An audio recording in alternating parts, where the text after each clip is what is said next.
তুলতেছিস? Hello guys, আসসালামু আলাইকুম। এই যে দেখেন, আমার অসুস্থতার জন্য শাক পাতা খেতে বেশি বলেছে, তরল জাতীয় খাবার। তো এই যে শাক তুলতে লেগে গেছি বাড়ির কাছে, ওখানে বাড়ি এখানে। তো এই যে এখানে তোলা হয়েছে সুনসুনির শাক, এখানে তোলা হয়েছে মিষ্টি খোড়ার শাক, আর এই যে এখানে এসে তুলতাছি হচ্ছে কালকাশিন্দার শাক। এখন আপনারা কে কি বলেন জানি না। এই যে দেখেন গাছ, এই যে দেখেন গাছ, আর কি সুন্দর হয়ে আছে শাক। এগুলো শাক এত উপকারী শরীরের পক্ষে।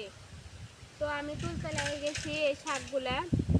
এখন এগুলো নিয়ে যেয়ে বাছে সুন্দর করে রান্না ধুয়ে পাকলে রান্না করে খাওয়া। তারপরে তো খেতে অনেক মজা লাগে এই শাকগুলো, এবং শরীরের পক্ষেও অনেক উপকারী শাক।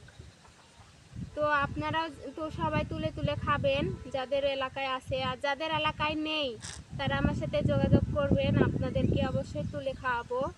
অনেক সুস্বাদু এবং অনেক উপকারিতা এই শাক। আল্লাহ হাফেজ সবাইকে।